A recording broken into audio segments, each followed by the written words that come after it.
'Tis the season here on Netflix Picks, and we are going to tell you what is upcoming and what you can watch right now. Come on with us. You're tuned in to AfterBuzz TV, the ESPN of TV talk. Now, let the buzz begin. Here we are. It is time. He's coming. He's got a list. He's Bruce doing it. Springsteen or Santa? Oh my Both. God! Both Bruce Springsteen and Santa Claus have a list. They're different lists. One is a very boring HR list because Bruce Springsteen is the boss. Hello. It is time for Netflix Picks here, complete with my puns. I'm Steve Kaufman, your host, filling in for Rick Hong, who is all over the place. Speaking of all over the place, Ashley Cheney, fresh off a plane from Australia. Don't check my math. Yes. Don't check my math for how long she's been here. It's quick. I am back. I'm glad to be back. I'm glad to be in the land where Christmas is celebrated and it gets a little bit chillier. That doesn't happen in Australia? They did have Christmas trees, but it was remarkably not Christmas feeling. Probably because it was like beautiful and summer weather and beachy and fair. Not that it's that far off here, but anyway, good to be back. Hi everybody. And in the festive season, Amy Cassandra Martinez. Hello, that is me. I am wearing a Darth Vader Santa hat. That is me. I'm also in the chat. Everyone, hi. So say hi, let her know. There. We're all here. Let's jump into Netflix original releases. Oh yeah. A bit of inside baseball for us here. This is when Netflix doubles or even triples down what they release, on top of us as hosts having so much more to do. So there are some honorable mentions, including Sabrina Midwinter's Tale. Mm-hmm. None of us were able to get to it, but it did come out this week, and if you're into Sabrina, I'm sure you'd be into Sabrina's Midwinter's Tale. But what did come out this week that Amy and Ashley both saw is Nailed It Holiday Edition. Can we get a nailed it up top? Nailed it. There it is. You want to start off with it, Amy? Sure. Okay, this was my first time seeing Nailed It. Oh boy. Okay. Oh. Yeah. Yeah. So Nicole Byer Yeah. is the main host, right? Yes. And there are 7 episodes. The prize is $10,000, which Kind of low, right? I thought it was kind of high for what they have to do. I was like, I can do that. That's the whole point. I mean, so there's three contestants, right? Uh-huh. And they're trying to create things, right? Like edible things for the most part. Hopefully, Like I would like to think. Pinterest-worthy, super difficult for even a professional baker, I think, to achieve. Like the very artistic, high-level, crafty baking type in this show, baking. Now, there's only 2 rounds. There's only 2 rounds. What the heck? But it's 33-minute episodes, so it's Yes. kind of like But you could do 3 rounds, and it's like 10, 10, 10. Bam. yeah. Like, it feels weird because then the winner of the first one, like, it doesn't matter. It doesn't matter at all. Because Yeah. the winner of the second round is the winner of the whole thing. Yeah. Yeah. So. Is the first round fun to watch at least? Or I'm happy to get my thought on the whole show, which I'm curious to see what yours is. Because I did watch Nailed It, the original, which was like, about 5 to 7 minutes of this is all anybody needs. It doesn't need to be a half-hour show to me. Like, it's a lot. Because y'all know I live and breathe food competition, foodie stuff. And this one's just like, why are you yelling at me all the time? Like, she'll be like, okay, it's time to bake. It's like, you could just say, we're going to start now. So she's always screaming. And like, I God bless her, because I know she's a comedian, Nicole Byer, that Amy mentioned. And she's funny and cute. And I feel like some producers in her ear just being like, okay, go to level 18. Like, just take it down. It's a lot. Just like Cupcake Wars. Like Aziz Ansari and Cupcake Wars. It's like, yes! Yeah, but that's Cupcakes! Aziz. He's like actual Aziz. This is like, I don't know. It's a lot. That's fair. It's a lot. It feels like maybe a younger. It's weird. I feel like maybe they aren't sure who their audience is, because they're definitely playing to like a younger crowd, but everybody that from contestants and judges alike are like older. Speaking of judges, it was fun to see the guest, one of the guest judges from Orange is the New Black, the correctional officer. So they sometimes have fun guest judges on and stuff. But I like their role, the judges, because it's like you don't have to be that nice about it. You're like, well, hey, you tried. It's just like, here's like a participatory like ribbon kind of thing, and it's just, I don't know. I thought it was nice. I think her energy's just like way too much, and it's a little too produced. And like, as far as feeling like a good, kind of like a food competition show, obviously it's super relatable, yes, but I'm not a huge fan. I did skip to episode 7. I don't know if you saw that one. I watched episode 1. What was episode 7 about? 7, they had like makers. So it wasn't like food, it wasn't like baking, it was making things. Yeah. And but it'll make you feel better about what you can do yourself. I do have to say. I think that's sort of the appeal, but it's kind of a funny place to put a show, like a food competition show, because you're really not seeing skill. So it's kind of like, how are we supposed to feel dramatic or like inclined kind of to keep watching this? Because you just know, like, nobody's going to do a great job. And that's kind of funny, but like, I don't know that it warrants Well, and then it's a competition. It's almost to the point, I'm going to rework this show I've never seen. In the room right now, I think it would be, if it were a straight up comedy, what you would do is tell them you're going to do your best with a terrible situation. Yeah. But what you don't tell them is the judges are actually going to reward the worst one. Yeah, something like that. I would really enjoy that show. Do you guys remember when we talked about the Cooking High show? Like, I saw that one while you were gone. Yeah. And that show's like 17 minutes, and like that's all it needs to be. In my opinion, this show could be 17 minutes. Okay.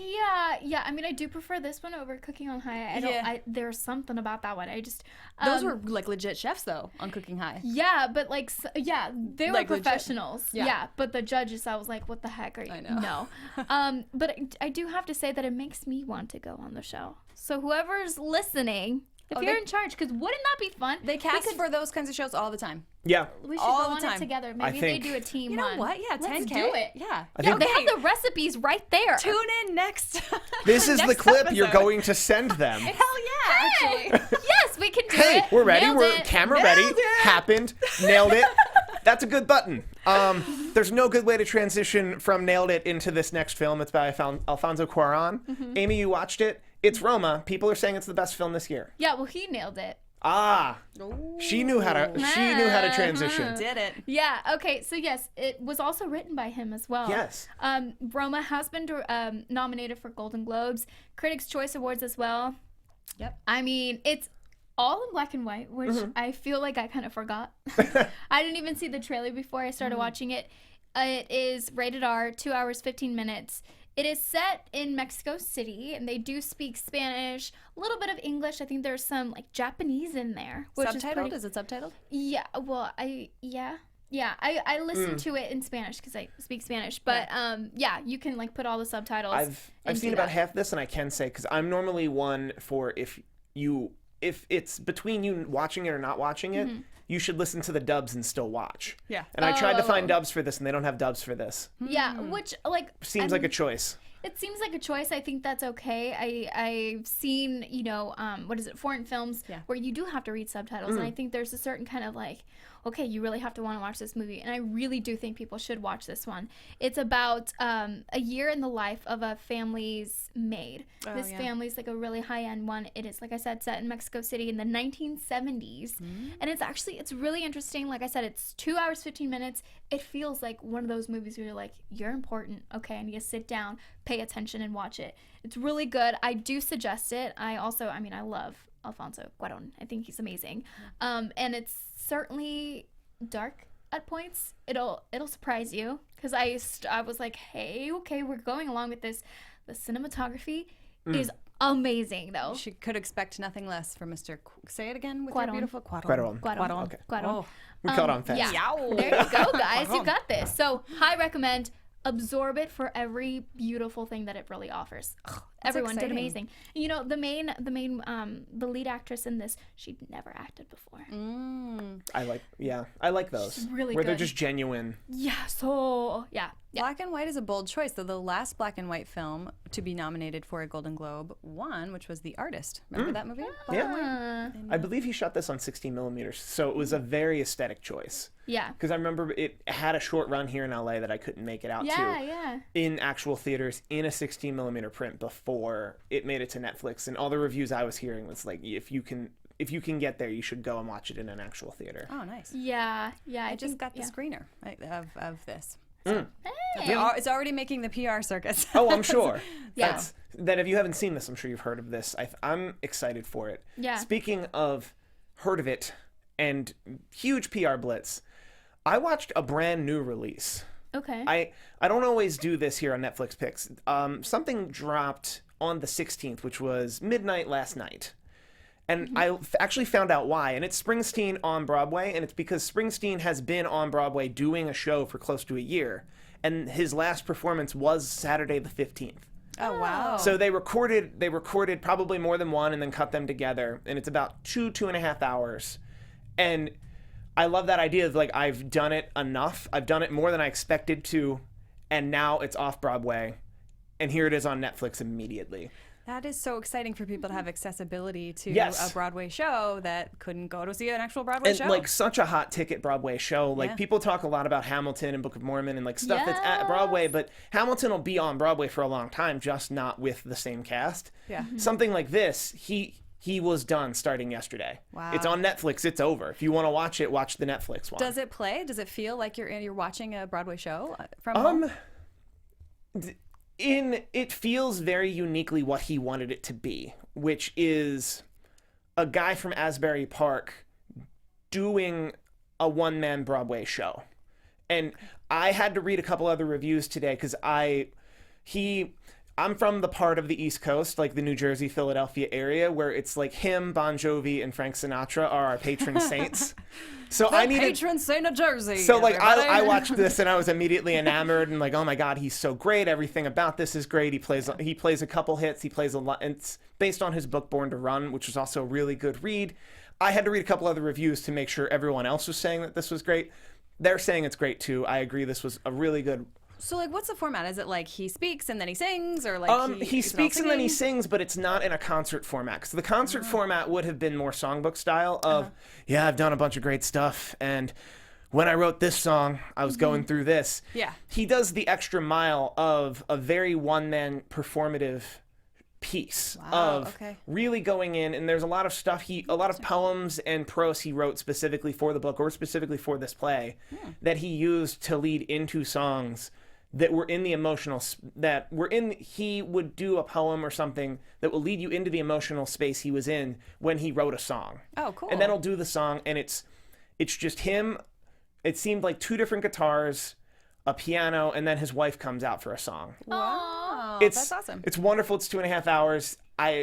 It's the gospel according to Bruce in my world. Bruce. Oh, very cool. In my world, I think it's a very good performative piece, and it's also very autobiographical, and something that is worth pointing out that Bruce Springsteen as a performer is so charismatic that a lesser performer, you would immediately see this format and go, well, we're going to have to put in some B-roll. Yeah. We're going to need a screen up there to see who he's talking about, kind of have some backlighting. None of that. Oh, wow. And I really enjoy, like, zero B-roll, just him the whole time. Zero B-roll, him the whole time, and he's that charismatic. He has that much of a stage presence. Wow. Okay. It really plays. It's a really high recommend from me. And he's not like a spring chicken. No, he's Mr. not. Bruce Springsteen. Well, because he was in one pretty early on. He was talking about how he saw Elvis when he was on TV when he was 7. Stop. No Wow. way. And that how he rented a guitar for 2 weeks and then didn't learn how to play the guitar and had to give it back. Oh. But then for Bruce, Heartbreaking. that's heartbreaking. But I mean, it turned out okay for Bruce. But Springsteen. to watch fine. Bruce Springsteen He's fine. on Broadway, Yeah. clearly playing the guitar and the harmonica and the piano, Yeah. it all worked out. We have Zayas Bilou in the chat saying maybe Netflix will start doing this more with Broadway live Yes. shows. That would be awesome. I've been pretty close to the Hamilton tours, you guys probably know, and I've gotten into disagreements with people who do merch on the Hamilton tour who were saying, yep, nope, Netflix will never have enough to buy it. Like this, because Hamilton's going to make $1 billion over 20 years. And I'm like, yeah, but Netflix has $1 billion right now. Well, right now they do. And But like they would have $1 billion, and would Hamilton not make $1 billion if it were on Netflix as a live performance? I don't know enough about the economics. I don't think any of us know enough about the economics of how Netflix makes their money. Keep everything. Yeah, I think Just keep doing what you do, Netflix. And I don't know. We trust We're you. glad to have a job because of you. I wouldn't be shocked if there's a locked-in racket to live theater that are like, no, if you shoot it with 6 cameras and put it on Netflix after 5 years, no one goes to live theater anymore. So that might be built in that no one's going to do that. Also, Hamilton's a bad example because I'm sure that movie's coming, and then that's that movie's coming. that's just what'll happen, and Lin can rule the world. Yes. I mean, he kind of already. Lynn for president, everybody. Yeah. Hey, 2020. So, Ashley, you have some words for us. I do. I have some special words for our AfterBuzzers.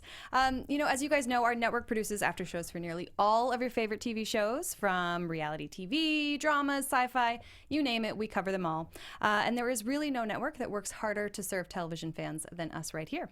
So now we need your help. We're asking that you please subscribe to one or more of our YouTube channels. We do have quite a few. You're here watching us on the main AfterBuzz TV channel, but if you look to the right of your screen, you'll find a bunch of our other channels from, let's see, competition to sci-fi. Sports and wrestling. I'm on the sports and wrestling. Later tonight, we're trying a real cool thing. Real cool thing happening later on sports and Wrestling and sports. Sports and wrestling. Wrestling sport. The point is we've got all kinds of channels for all kinds of fans out there. And we need you to subscribe to one or more. But if you're worried about those pesky notifications, don't be, you guys. They're totally optional. Feel free to turn them off. So please hit that subscribe button right now. If you haven't already, please do it. We are waiting for you to do it. It matters so much. And let us know that you did so in the comments, and we will give you a shout out on air and say hello to all of our wonderful subscribers.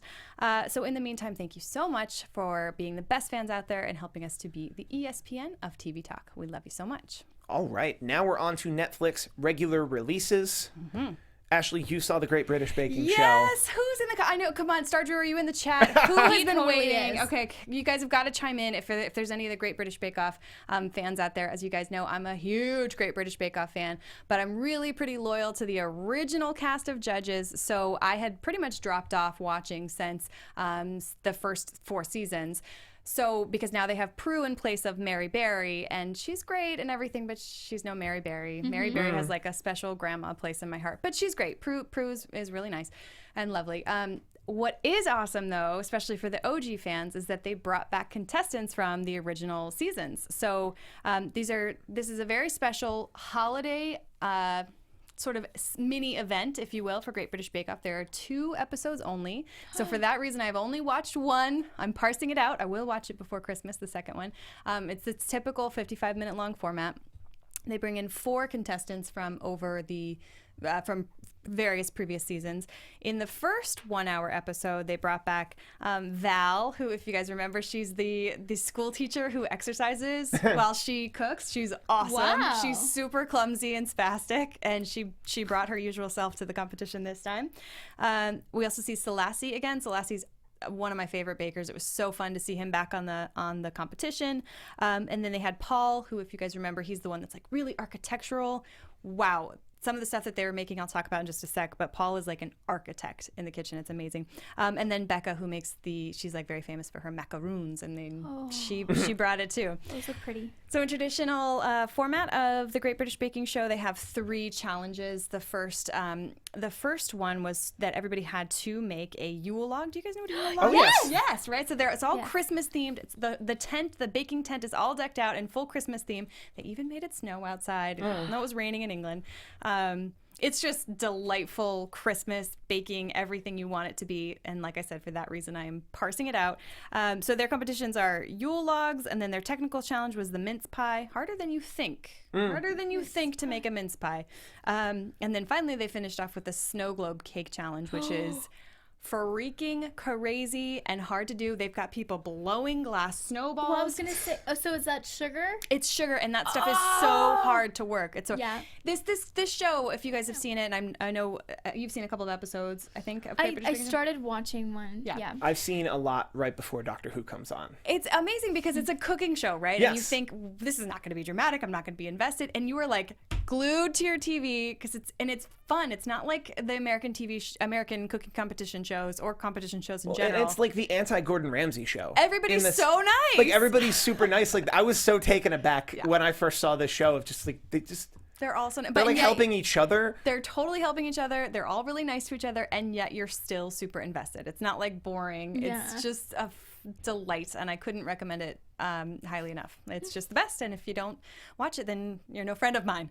I'll watch it now. Oh my gosh. No, it's very good. Is anybody chiming in the comment on the Great British Bake Show? Star Drew's curious. Fruitcake. Anyone like them? You raise a very good point, sir. And I don't even like Christmas pudding, like Christmas cake, Christmas pudding, as they call it. I don't like that flavor, and I don't like fruit in my things. So I'll actually weigh in. There are a couple foods, fruitcake, eggnog, and turkey, that there's a reason we only eat once or twice a year. I love turkey all the time. All the time? Okay. Turkey burgers, I do love dude. turkey, But like actual turkey, like you eat at Thanksgiving, Well, like we only eat that at Thanksgiving. Carve a turkey on it like a But you Tuesday, could. you know? I mean, it's a lot of You meat. could, and if it were great, we would. We do a lot of we we tear lobsters apart to eat lobster. There's a reason we only eat an actual turkey once a year, and I think it's similar to why we only drink eggnog like 2 days out of the whole year. Well, eggnog's disgusting, that's why, but... Well, some of I'm us not beg... sure how I feel about it. Some of us beg to differ about eggnog. It's so it, gross. It acts as good coffee creamer Christmas morning. That's true. I'll give you that. I'll give you that. I don't know. Especially if it's already spiked. So yes, fruitcake. Pass on. Yes on fruitcake once a year, which I think is kind of a no. I think it's like there's... Like, if you were trying to offer me a fruitcake 2 weeks after Christmas, I'd be like, no, thank you, this is... No, this is not the time window anymore. Yeah, like, no, thank Past you, it. this is a seasonal food. I think Okay. there are some seasonal foods. I think they literally count as like doorstops. Those effers are just like packed. Oh, they are packed to heck. Yeah, they're dense. They're So- dense cakes. I'm pretty sure I've never had a fruitcake. Because I Speaking- just look at it and I'm like, bye. Speaking of dense, I have a very challenging pick. And I'm challenging comedy folk with this pick. And it is in the Army now. It is Pauly Shore's best work. Oh, Pauly Shore. I freaking love Pauly Shore. All right. Yes. This film is not the greatest, Oh. but I will go on the stand right now and say it does not deserve the 6% Rotten Tomatoes it has. Oh. Can we all work together to get that up to 22% Rotten Tomatoes? Pauly Shore's best work deserves better. This is a funny romp. It is one of the first films about Desert Storm based in Iraq. Like, actually, and I I've don't, never seen it. I I thought like this Pauly Shore. this was a lot of fun. It's kind of a hidden gem, if you will. Yeah. Although we're not doing that segment this week. We have a lot more news and a top 5 for you. But I'm throwing it out there. Gauntlet is thrown down. Come at me in the comments. Pauly Shore. This is Pauly Shore's best work. I don't think you're going to get a lot of flack for throwing up something for Pauly Shore, what, right? No? No, Pauly Shore's Is he controversial? the zeitgeist is that Pauly Shore's not a great person or not a great performer. So Really? yes, and he had a film called Pauly Shore that is dead, which I've seen like shorts from high school freshmen that have looked better. Oh, really? Oh, okay. Because my friend dated him and said he was like a really nice guy. Really? Yeah. Oh my gosh. Tell us Cool. more later. Yeah, I mean, but I curious. can't speak to his stand-up, but With that, loved Encino Man. okay, Yeah. so that's going to be the challenge. Brandon Hit me Fraser? up in the off season. Let me know if I'm wrong by saying this is Pauly Shore's best work. Also, I don't know how to vote on Rotten Tomatoes. Does that make me You a have to terrible be person? well, no, you have to be a Remember. well, yeah, you have to be a reviewer invited to join Rotten Tomatoes. You have Oh, to be I'm not. I'm invited? totally. I can't. Invited, I can't or even. I think you might be able to apply to be invited, if you will. I am not fancy But enough. But now speaking I've got of a goal. speaking of journalists and news, that brings us to Netflix news. Oh, Netflix news. All right. Time.com has reported that there is a beta test happening on Netflix's platform right now, similar to the skip intro button, that we all seem to like and not find obtrusive. I've never used the skip But it's intro a button. watch have. that scene again button. Watch that scene again. Oh, God. And it Somebody shows would up in love the same lower right. It obviously doesn't happen for me because I'm typically on the Chromecast. But I feel like if you're doing like an Apple TV or a Fire TV or a Roku, they'll have the ability to do this beta test out. Mostly what the Time piece I read talks about is how it's a beta test, you can't opt out of it, and a lot of people are finding it very obtrusive. Like the big scene in Dumplin'. Yeah. The big I got scene, you. but the Haven't big seen scene in Dumplin', apparently people have been reporting that in the lower right, a watch that scene again button will appear, and they're testing it to see if people will click it, people will turn off the movie, people will complain about it. It's in the beta test. Why would you turn off the movie? That seems excessive. Out of disgust for the button interfering with your viewing Please. experience. I don't know. No, if it's a good movie, you're gonna be like, okay, like let me still watch it. I agree. Why would you But turn I it would off? find that button very obtrusive, and the lack of an ability to say I don't want that button. I would Yeah. also. That would very much Yeah, like get if under you my couldn't crawl. hide it, if there was no way to Yeah, hide how it. once big it is popped it? up. Yeah. It's about the same size as the skip intro button, so like it's not huge. It's Yeah. just. I've never even seen the skip intro button. What am I doing wrong here? And Are I you would on like Chromecast? to skip the intro. Chromecast doesn't get. You don't get any of this on the I'm not on Chromecast. I'm on a Roku. The Roku should have a skip intro button. Let us know in the comments down below. Yeah. Yes. Do you How guys does use this- the skip intro? Yep. So far. And or has anybody seen the beta? Yes. Has anyone? Anybody in the comments The seen two the beta? the two testing? titles I've heard this happening were Dumplin' and Shrek. Okay. Shrek. There are a couple different scenes. Like there are a couple different scenes where you're like, well, I'd like to see that Nope. wrestling Not scene Shrek. in. But Okay. All right. The David Donkey. Letterman Show has been renewed according to Deadline to a season 2. Yes. I'm excited. He's one of those people who, as an interviewer, just kind of gets his pick of guests. Yeah. No, he's a He's a talker. Whoever he wants, I really like that show, and I like Yeah. he's very equitable with who he picks as a guest. Like it'll be Jerry Seinfeld, but it'll be the president. It'll be a Nobel Peace Prize winner that we may not have heard of. Yeah, no, I agree. He does good. He does good work. And Spike Lee, speaking of doing good work, he has a film called See You Yesterday, according to Deadline. Netflix has just picked up that film. Oh, great. So either it'll be distributed in the non-traditional sense where they put it in movie theaters, then it goes to Netflix, or it goes straight to Netflix. We're not sure, but I wouldn't see why they would go to theaters ever. I think they do that. But with Roma, like they went to theaters. Sometimes, if to get nominated for an Academy Award, you have to have played in a theater. Okay. So like some stuff gets played in a theater specifically as That explains why I got the screener, because I was wondering why I would get a screener of something that's on Netflix. Yeah. That makes sense. Also, Netflix, for the screener stuff, they like to send people codes. Yeah. They send by people the way, codes specifically to get on Netflix to if watch anybody stuff. doesn't know what we're talking about when we say screener, a screener is like that the Academy, whether it's the Producers Guild, the Directors Guild, the SAG Actors Guild, or the TV and Film Academy for voting, they send you DVDs of the films before voting happens for all the award shows. Golden Or Globes. iTunes codes, or Netflix codes, or private links. Or there's a lot of different ways you can get stuff beforehand. So when we say screeners, that's what we're talking about. Those DVDs that get mailed to your house, and you kind of have I don't have movie nights at my house, definitely not. But some people do. Like what I was asking for the Springsteen thing before last night, so I could for sure, having seen it today. Yeah. I was totally asking around for that link before last night when it was live, and I don't know them people, I guess. Yeah. That's 2019 goal. 2019 goal. We've all got them. Speaking of 2019 goals, for obvious reasons, we are off for the next 2 weeks. So instead of an upcoming top 3, we're going to do a top 5. So my number 5 is a 2-parter. For starters, December 25th, Avengers Infinity War. That didn't make my initial list. Oh, boy. So we can kind of call this a 6. However, it will get bumped if Black Mirror debuts on December 28th. Oh, boy. Okay. Hear me out.